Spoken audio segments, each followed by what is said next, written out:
Olá, um prazer estar com vocês. Eu queria aproveitar, peguei aqui pelo rabo o Júlio Campanhão escapando. Falei, não, senta comigo aqui.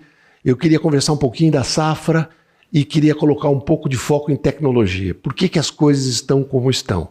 Então, quem está conosco aqui hoje é o Júlio Campanhão, que é um dos principais consultores de cana-de-açúcar desse país, atua muito nessa região aqui de São Paulo. Júlio, por favor. Olá. Bom dia, como o Caio falou, sou o Júlio Campanhão.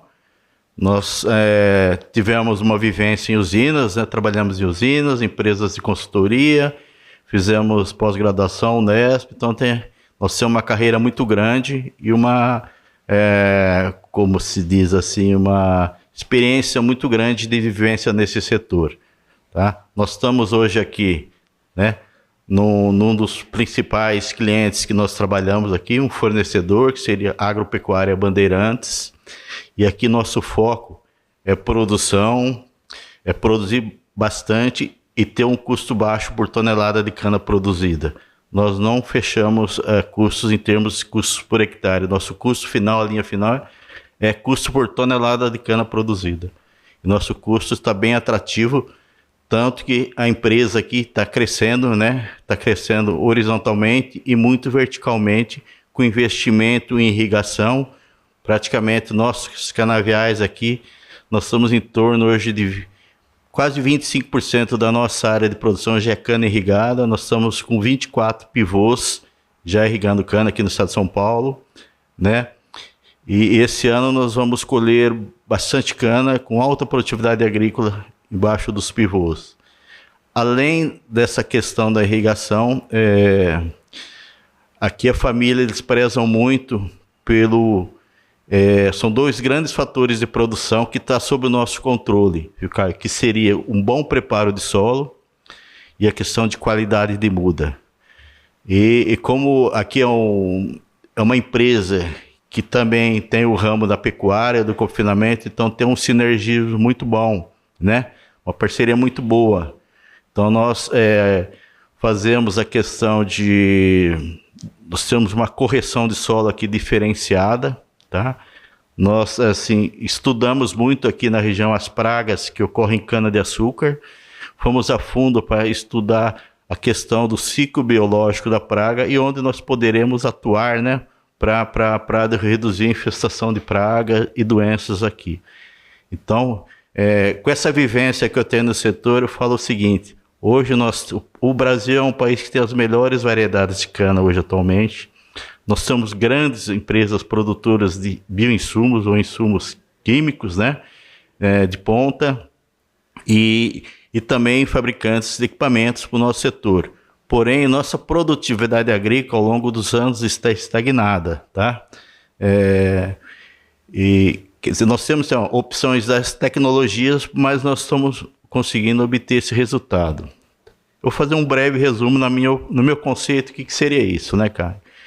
Eu vejo assim, quais são os dois principais componentes da produção de cana, que seria população de cana e altura e peso de cana. Eu vejo atualmente, Caio, que o setor nosso está muito preocupado em botar peso em cana. Nós temos no mercado, como eu falei, insumos modernos, que a gente consegue imputar peso, ganhar produtividade, mas poucos ainda não se conscientizaram que é preciso repovoar esses canaviais também. O que seria o repovoamento? Através das correções de falhas. Um exemplo que nós estamos presenciando agora, no momento, Caio, essa empresa que nós estamos aqui conversando. Nós temos um programa e uma equipe de replantio faz aproximadamente mais de 8 anos. E com isso nós chegamos a ter produtividades aí antes da irrigação na faixa de 125 toneladas por hectare com canaviais velhos. Que eu observo no setor, de modo geral, você também observa pelo projeto Safra, os dados que a gente recebe das usinas, que há uma queda de produtividade ao longo dos cortes, do primeiro para o segundo para o terceiro para o quarto e assim por diante. Aqui, nessa empresa, também ocorre essa quebra, mas o índice é bem menor do que a média geral do estado de São Paulo. Isso se vê do trato diferenciado e também vem a questão dos replantios, do repovoamento. Então aqui o pessoal, os colaboradores da empresa, eles ficam assim, como se diz, incomodados de passar em algum lugar e ver uma falha 1 ou 2 metros, cabeceira de tal, já quer corrigir e replantar. Então é um grande sucesso, né? Essa questão de replantar, repovoar. E a questão de peso nós estamos fazendo aqui, principalmente com o uso de composto orgânico, do confinamento nosso, né? Temos um pátio aqui de produção de composto, né? Enriquecido de fósforo. E também a questão da calagem que eu falei, que aqui é a correção de solo. Fazer perfil de solo aqui é escola básica para nós, tá? Fazer o perfil. Porque aqui que eu tenho observado, nos últimos 5 anos, nós tivemos 2 anos críticos de seca. Então, nós temos que estar preparados para esses canaviais estarem, né, nessa condição de seca. Então, você faz isso hoje com perfil de solo, um bom preparo de solo. Aqui nós fazemos tudo preparo de solo localizado, canterizado. Quando nós reformamos o canavial, nós voltamos a fazer o suco no mesmo suco antigo, para a gente aproveitar todo aquele passivo de nutrição que tem na linha de cana, e nós vamos conseguir um resultado muito bom. Então nós estamos num processo aqui de colhe cana, planta cana, entendeu? E a questão das pragas que eu falei aqui, como nós conhecemos o ciclo, tudo, nós fazemos protocolos já preventivos de aplicações, né? E outra coisa também, a nível de tecnologia, inovadora, inclusive nesse ano, nos plantios nossos aqui na propriedade, que é 100% mecanizado, nós estamos fazendo um tratamento prévio em toda a muda, imputando fito-hormônios, imputando nitrogênio e fungicida também nesses canaviais. Nós estamos observando um resultado muito bom de nascimento homogêneo do canavial e rápido, né? E outra coisa que eu tenho visto aqui de tecnologia na empresa, além desse uso constante de compostos orgânicos, né, dos bioinsumos, principalmente nessa área de pivô nossa, as pragas e doenças, fixação de nitrogênio, é tudo via bioinsumos, né? E também, outra coisa que nós focamos também é a questão de trabalhar muito taxa de fotossíntese de canavial. Taxa de fotossíntese você faz o quê? Com o uso de bioreguladores vegetais, né? E também com aplicação de fungicidas químicos, né? Isso nos tem dado uma taxa de fotossíntese, um resultado muito interessante na cana, porque se observa nas frentes de colheita aqui da fazenda, nós chegamos lá, nós vemos assim, um aspecto parece que a cana está verde, sabe? Mas quando você colhe a cana, entrega na usina, é mensurado lá o teor de sacarose, através da TR lá, são TR altos com cana verde. Então é uma nutrição, mas é uma maturação, então nós preparamos esse canavial, entendeu? E fazendo todo esse trabalho aí, também temos um levantamento de todas as propriedades, né? Levantamento de população de nematóides, espécies, né? E tá bem controlado, porque a gente já é prática aqui da empresa fazer nematicidas, né? No plantio. E algumas situações também em soqueira, também através da vinhaça, né? O que nós pretendemos chegar ainda? Nós queremos ainda aumentar a produtividade, como eu falei, né? A maior produtividade, né?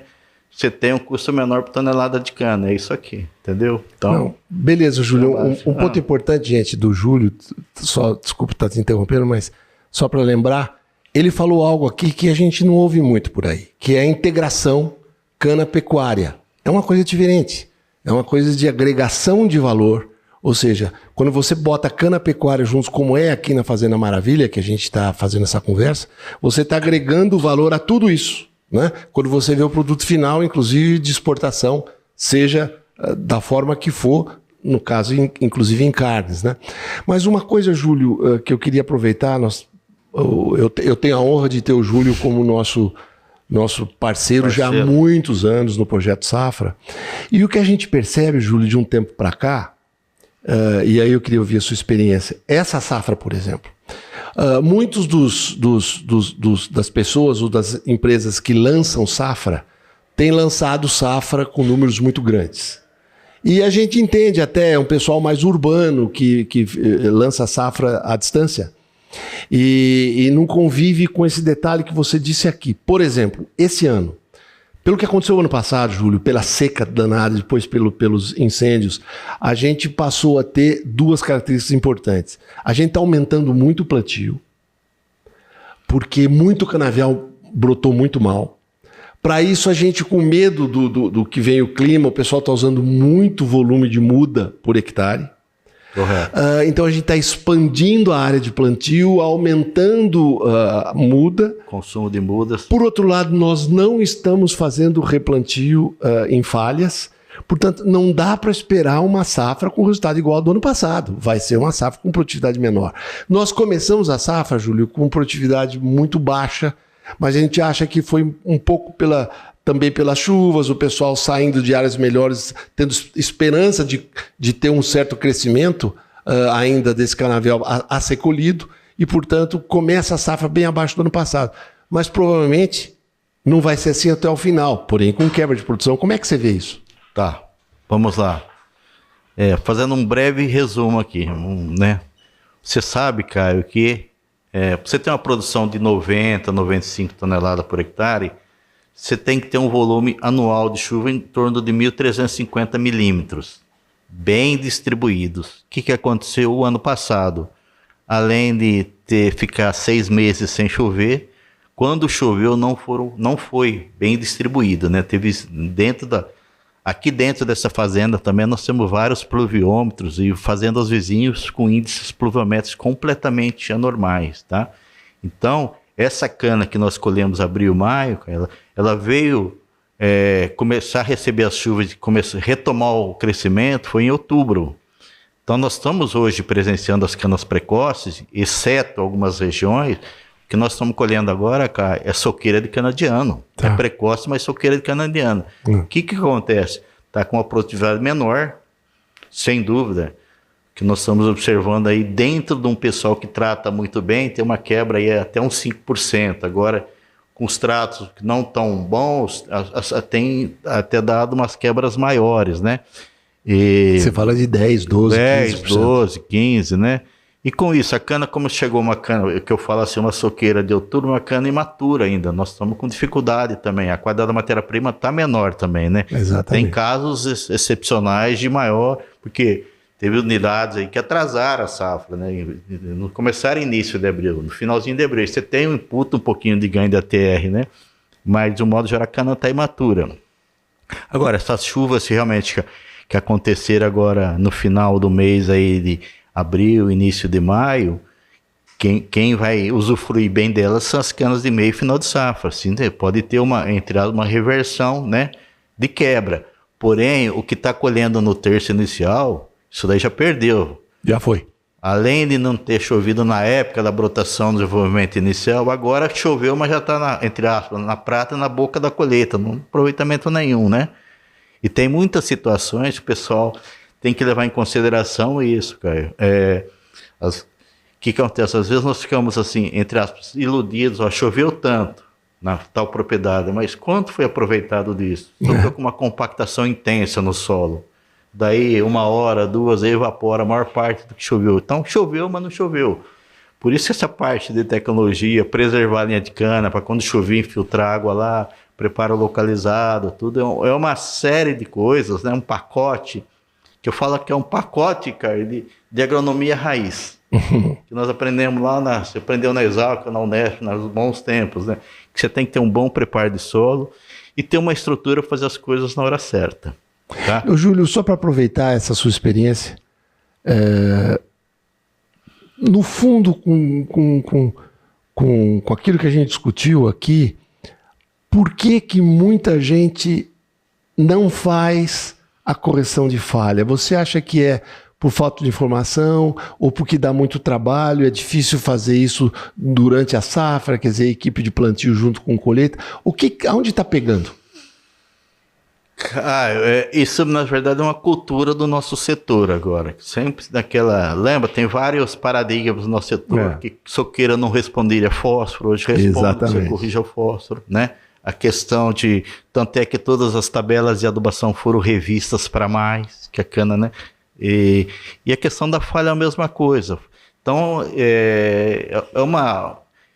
o replantio, eu falo assim, uma velha prática, mas tem uma roupagem nova. Se o pessoal conhecer a fundo, inclusive até uma sugestão, a gente organizar um evento só de replantio de cana, como a Terios fez aqui em Barretos, com sucesso.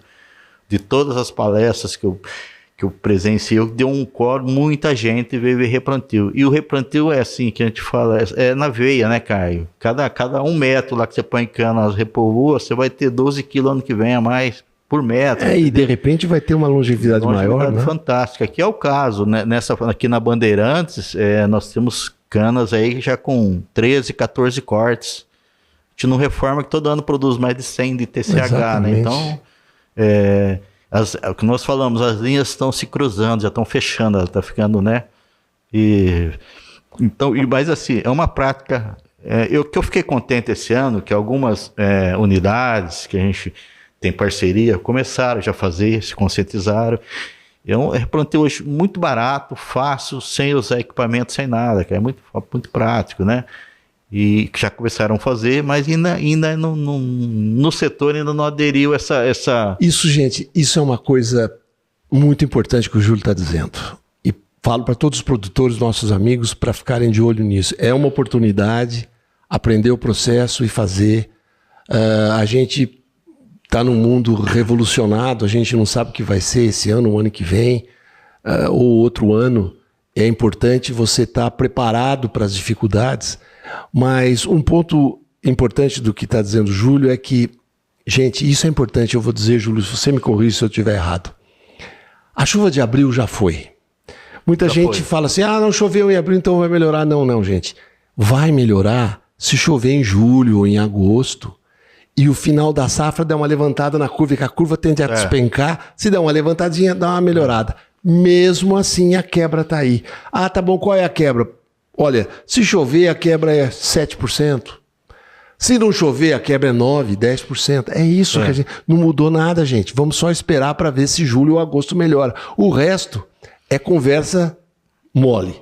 Né? Eu vejo que essa quebra, né, Caio, você tem que considerar o corte anterior. Que a estimativa varia de local para local, dependendo, entendeu?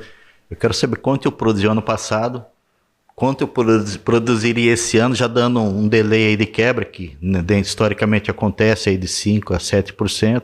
Se eu estou acima disso, é a quebra real. E a quebra real, eu não tenho dúvida que é em torno de 15% a 20%. Importante o que ele está dizendo pelo seguinte... Sobre o ano passado. Um aviso importante do Júlio para todos aqueles navegantes ou canaveiros ou candidatos a canaveiros. Não fiquem mudando a estimativa todo mês, porque vai ficar chato que todo mês vai ter que mudar, porque muita coisa está para acontecer. O importante é caracterizar isso que o Júlio está dizendo.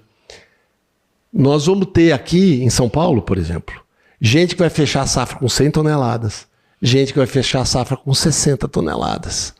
Isso tudo vai acontecer. A média é o peso e a relevância da qualidade da agricultura que cada um faz. E a mensagem que fica é essa. Nós não vamos fazer muita safra a mais se a gente não ficar de olho no custo. E aí ele fala bem, custo por tonelada, no investimento, que não pode ficar olhando qual é o produto mais barato, qual é o mais caro. Tá certo, Júlio? Sim, você frisou certinho, Caio. O que acontece? É que você falou, o nosso indicador é custo por tonelada. Assim, nós sabemos que tem muitas empresas ou produtores que têm até um orçamento muito bom para tratar soqueira. Mas no meu conceito eu vejo esse orçamento poderia ser melhor direcionado nas práticas. Um exemplo, talvez nós estamos gastando um certo volume, uma prática, na minha opinião, poderia ser voltado mais para uma correção mais profunda de solo, investir em correção. Que a correção de solo, inclusive no mercado, nós já temos inclusive produtos diferenciados, produtos micronizados, que não há naquela necessidade, a fala bruta de incorporar, desce no perfil do solo. Isso vai conferir com certeza a longevidade, produtividade e resistência a pragas e doenças. Então, assim, na prática eu sempre converso com os acionistas, vamos primeiro fazer o alicerce e depois nós fazemos o telhado da residência. Muito bom. Entendeu? Muito bom. Isso aí, Júlio, eu acho que essa é realmente a síntese do bom senso que o Júlio traz para nós. É um prazer estar aqui, gente, com o Júlio, que, para quem não conhece, vale a pena conhecer. Segundo, dizer para vocês que a gente procura justamente profissionais dessa qualidade para poder realmente agregar comentários e valor para aquilo que vocês fazem. Quero dizer, Júlio, é um prazer estar com você aqui. E, por favor, você teria algum comentário adicional dessa safra para fazer? Olha, a safra, meus patrões do passado lá da São Martin falam que cada safra é diferente da outra. Não há dúvida que essa será diferente da anterior, correto? Mas esses canaviais, Caio, tem canaviais aí que eles já estão, entre aspas, baleados de 21 e de 24. Tem muita falha nisso aí. Inclusive é até difícil você fazer estimativa desses canaviais. Aqui um exemplo, aqui nessa empresa, na Agropecuária Bandeirantes, sabendo de todo esse universo de adversidade, nós preferimos, sentando em comum acordo, só colher o que tem de ruim. Até agora nós estamos com praticamente... Vai fazer um mês de safra, só colhemos área de reforma e canaviais de baixo potencial. Mesmo assim, nós estamos com 3,5% de quebra, quer dizer, foi feita uma base boa. Então, o nosso canavial bom ainda, cana-planta, segundo corte, os pivôs estão todos para colher.